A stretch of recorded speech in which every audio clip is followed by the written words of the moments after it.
plaisir est pour moi de vous retrouver ce soir. Bienvenue à tous dans cette nouvelle édition d'information. Tout de suite, les titres. Le directeur des unités d'intervention de la police a réconforté par la jeunesse de Konya après les menaces reçues par le natif de Garaguela. Elle a fait savoir ce samedi lors d'un meeting à Conakry. Et puis, le gouvernement et ses partenaires s'activent pour trouver une solution aux problèmes récurrents du chômage en Guinée. C'est dans ce cadre qu'un vaste programme de formation a été entrepris en faveur de 5000 jeunes et de groupements féminins. La formation s'étendra sur l'ensemble du territoire national. Voilà, mesdames et messieurs, ce qui fait la une de l'actualité d'aujourd'hui. Une fois encore, bonsoir et bienvenue à tous. Pour commencer, le président de l'UFR était hier vendredi à Kaloum pour visiter le nouveau siège offert par les membres des 4 sections du parti. Une visite qui s'est transformée en une campagne. Les militants et sympathisants sont sortis pour scander des slogans de soutien au président de l'UFR. Sidia Touré en a profité pour dénoncer la malgouvernance et appelle à la mobilisation des militants pour l'alternance en 2015. Abdourahmane Ba nous fait le point. Kaloum en ébullition. Sans rentrer dans une guerre des chiffres, ils étaient des milliers à accueillir le président de l'UFR, venu avec certains députés du parti pour visiter les nouveaux sièges de l'UFR dans cette commune. Des sièges offerts par les différentes sections du parti. Vous savez qu'on avait un siège pendant plus de 10 ans quelque part, et pour des raisons que vous connaissez, on a souhaité que le siège ne soit plus là-bas.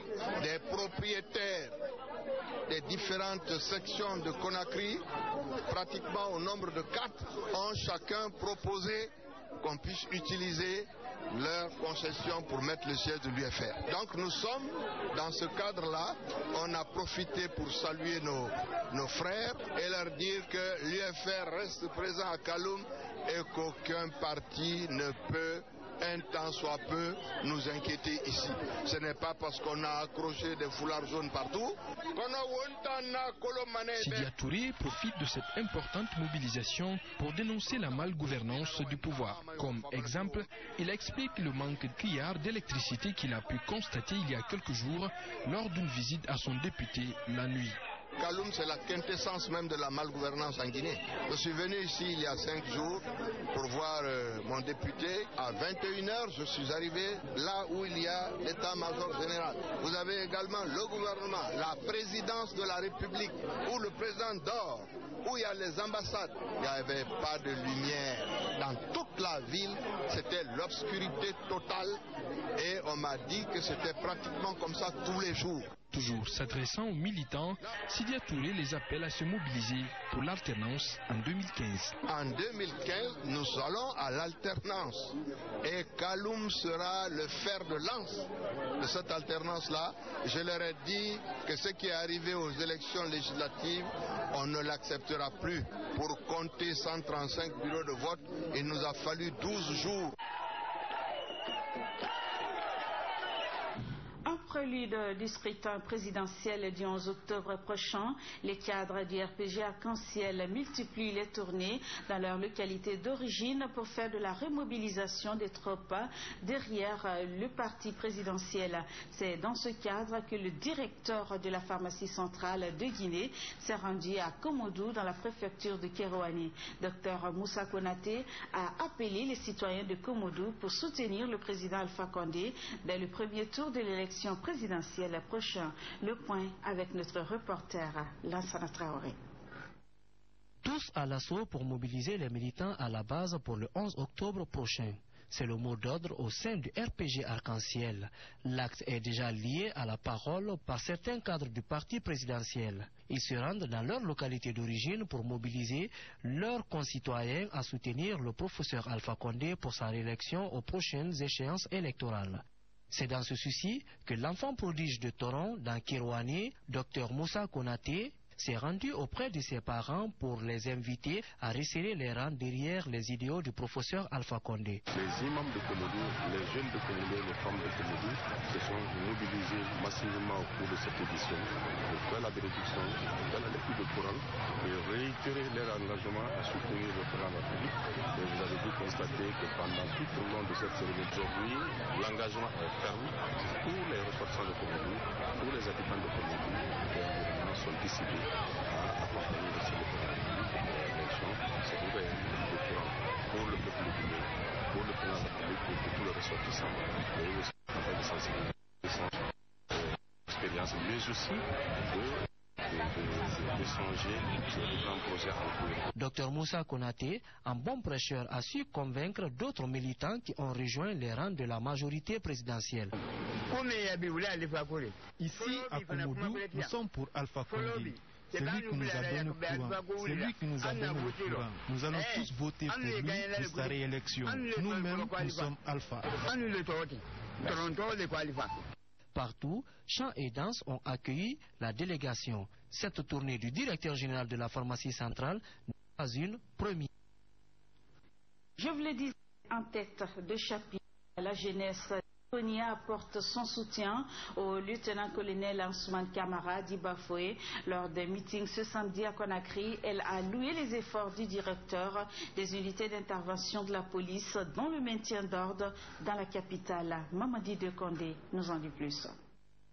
Loin d'une opération de maintien d'ordre, le lieutenant-colonel Ousmane Camara Bafoué est à un meeting de soutien. Le directeur des unités d'intervention de la police prend part à une mobilisation des jeunes du Konya. Pour le maintien d'ordre à Conakry, les fils du Konya louent les efforts du lieutenant-colonel Bafoué qui serait aujourd'hui menacé.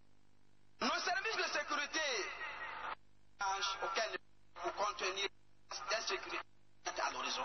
L'accomplissement de cette preuve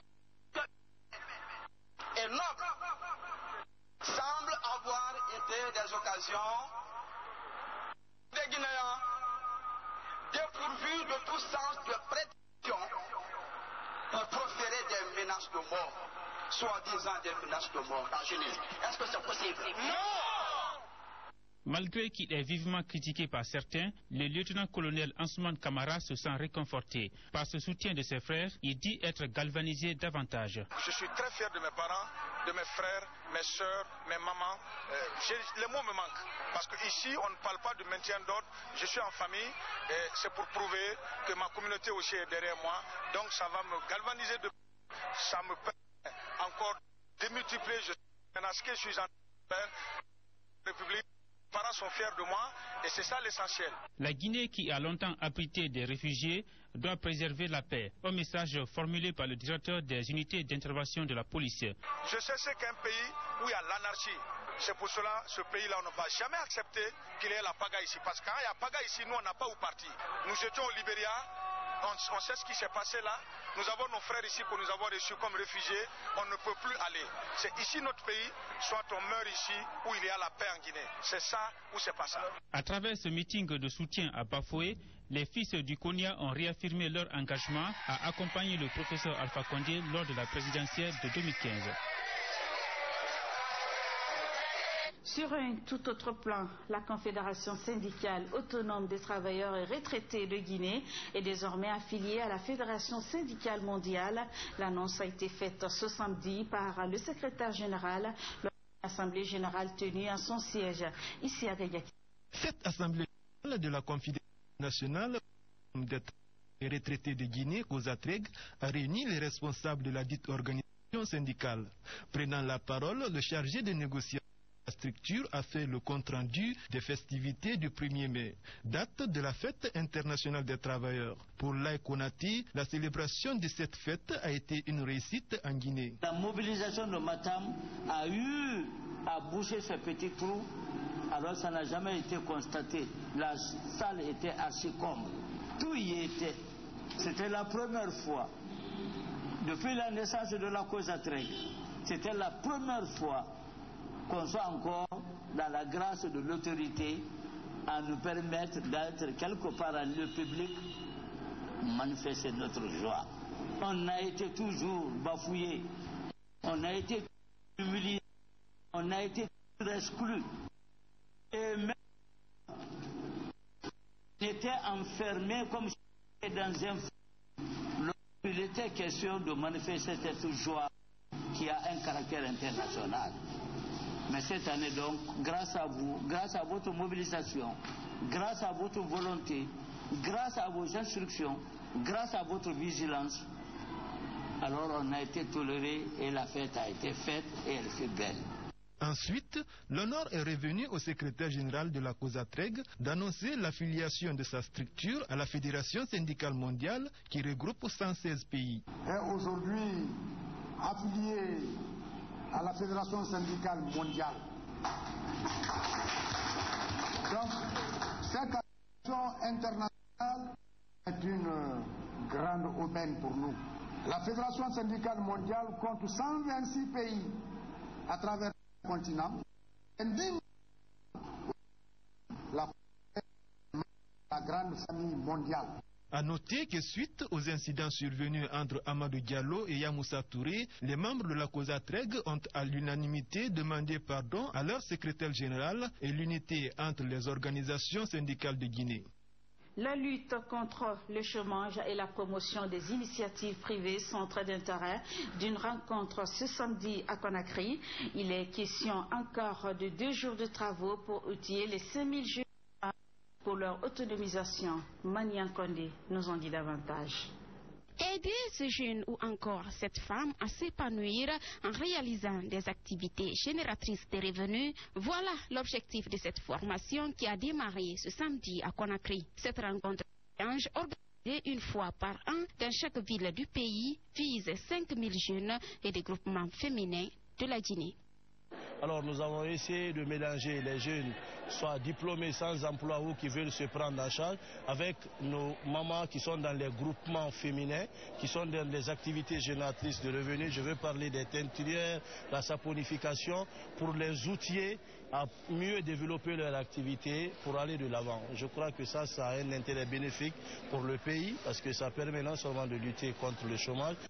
L'initiative est réalisée en rapport avec le gouvernement à travers le ministère de l'enseignement technique et de la formation professionnelle et le département de la jeunesse. Ce dernier, à travers le FONIS, pourrait prendre en charge les projets proposés par les jeunes. Bon, je tiens à rappeler que la formation est une étape dans l'accompagnement des jeunes dans le domaine de la création de l'entreprise. Et comme vous le savez, après la formation, il faut le financement de les projets. Et là, le FONIS a tout un mécanisme qui permet donc d'accompagner ces jeunes-là à partir de l'idée de projet jusqu'au financement de leurs projets. La formation est une satisfaction pour les bénéficiaires, lesquels voient déjà leurs rêves réalisés. Vous savez aujourd'hui que le pays, d'abord, le gouvernement emploie moins de jeunes. Donc après la formation ici, que nous serons maintenant où chercher les fonds et faire nos propres projets et chercher maintenant à appeler d'autres jeunes à venir travailler avec nous, même plus l'État. Au sortir de cette salle, nous ferons la restitution au niveau de toutes ces ONG. Participer au montage d'un projet est très important. Savoir le faire, n'en parlons pas. Parce qu'on ne défend mieux que ce que l'on connaît. Si le problème d'emploi se pose à ce jour avec acuité, force est de reconnaître que le développement des initiatives privées reste encore une préoccupation, d'où l'intérêt de cette rencontre dont la finalité reste l'autonomisation des jeunes et femmes de Guinée. Entrepreneuriat, leadership et initiation aux réalités de l'emploi, ces sujets ont été largement abordés ce samedi au cours d'une conférence au débat au lycée Kipé dans la commune de Ratoman. C'est une initiative de la Direction nationale de l'emploi jeune et l'ambassade des États-Unis. Isiatou Diallo.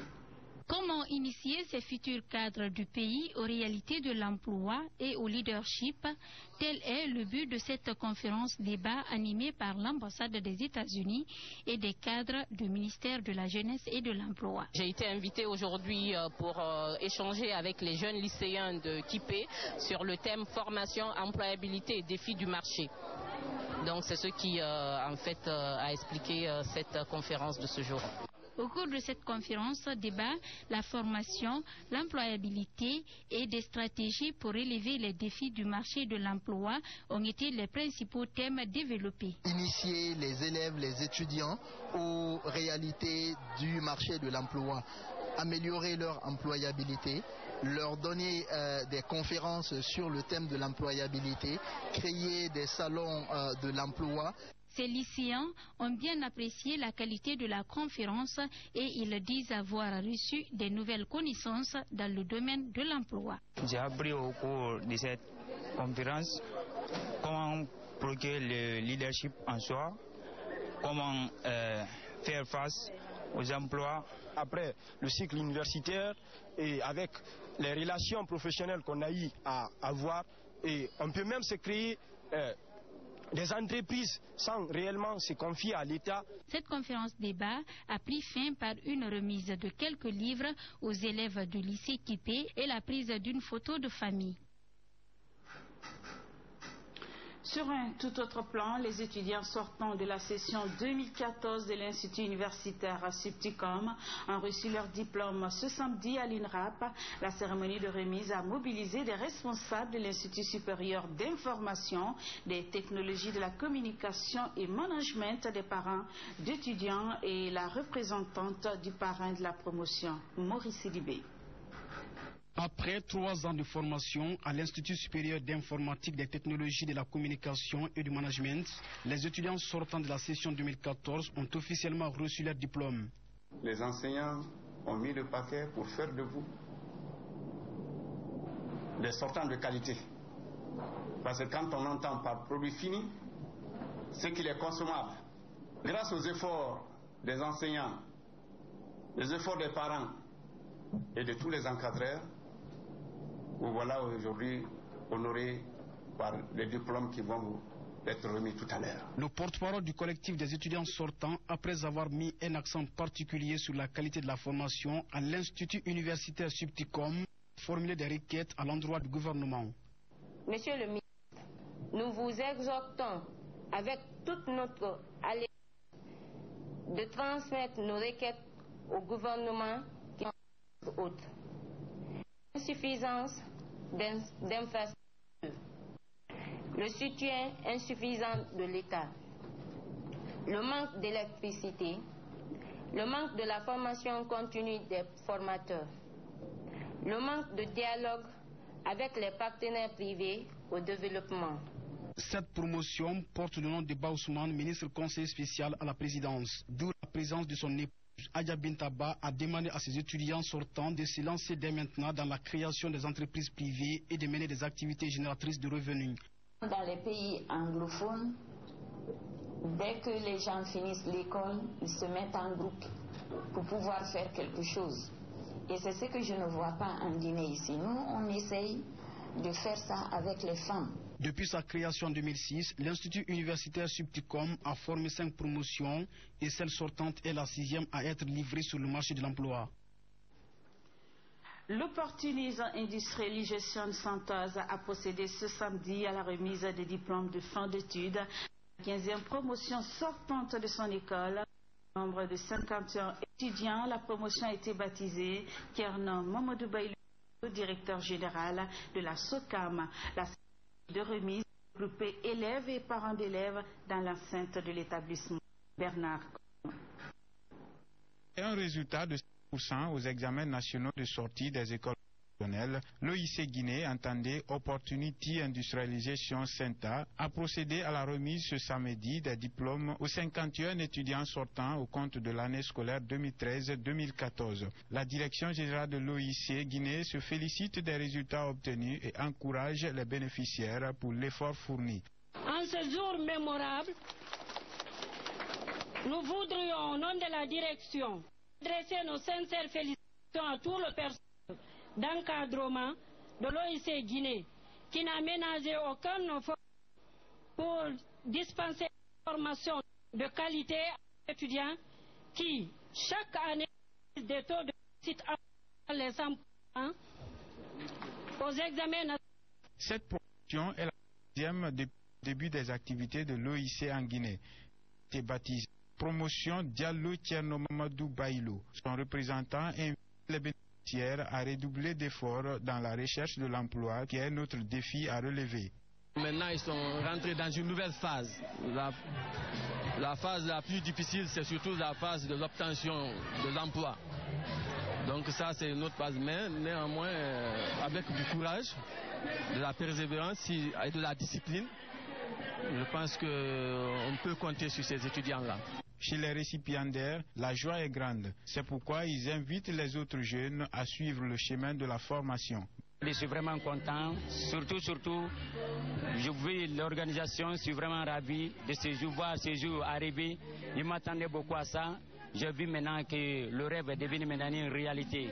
Mais une réalité, une partie de, mais réalité, c'est pas encore. Parce que le reste à venir, c'est-à-dire le marché de l'emploi. Il faut que je me bats pour ça. Je remercie tous ceux qui ont participé à ma formation, tels que les professeurs, les parents, les amis et surtout mon mari. Merci.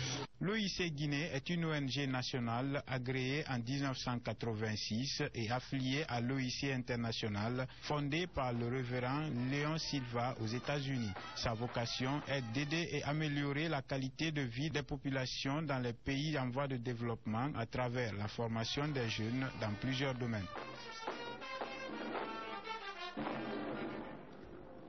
Cérémonie d'accueil ce samedi des nouveaux étudiants de l'université Nongo Conakry UNC. C'est une initiative des autorités de la dite université qui vise à souhaiter la bienvenue aux étudiants entrants, mais également à leur présenter les différentes filières et le fonctionnement des organes et régulations de la faculté. Plusieurs responsables du pays ont pris part à cette cérémonie. Aïssatou Barry nous en dit plus.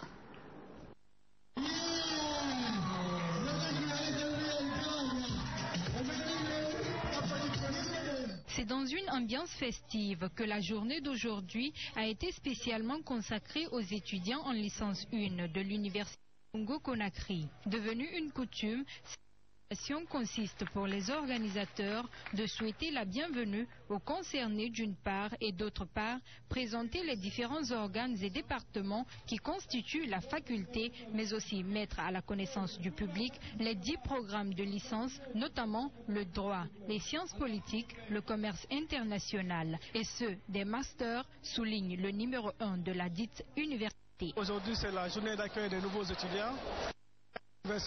On convoque tous les nouveaux étudiants pour les souhaiter la bienvenue. On profite de l'occasion aussi de les présenter l'ensemble du personnel de l'UNC, les expliquer un peu le fonctionnement de toutes les facultés, comment les facultés fonctionnent, le monde universitaire, parce que comme vous le savez, c'est des étudiants qui viennent fraîchement du lycée, ils ne connaissent pas parfaitement le fonctionnement de l'université. Alors, il est de notre ressort de les mettre un peu dans le bain. Pour sa part, la porte-parole des étudiants de la première année s'est réjouie de l'initiative. Elle invite la jeunesse à s'inscrire à l'UNC en vue d'acquérir une formation avant de demander à ses amis de préserver une bonne image de leur institution tout en préparant leur avenir. C'est une cérémonie qui m'a quand même trop marqué. Ça m'impressionne le nombre d'étudiants qui sont là présents. Et puis l'assistance aussi, son métier de la vie. Donc je demande à tout un chacun de prendre le sérieux à l'université et puis préparer son avenir. Présent également à cette rencontre qui a mobilisé certains responsables du pays et des différents chefs de département de la dite université, le ministre de la Jeunesse et de l'Emploi a mis un accent sur la place de l'éducation dans un pays après avoir présidé l'inauguration du nouveau terrain de basket de l'UNC. La Guinée de demain sera une Guinée heureuse quand on aura suffisamment de jeunes instruits, des jeunes qui ont fini l'université et qui sont prêts à donner leur temps et leur vie à leur nation. Donc, pour sortir de l'ignorance, il faut l'éducation. Et c'est toujours heureux de savoir que les gens s'investissent dans l'éducation.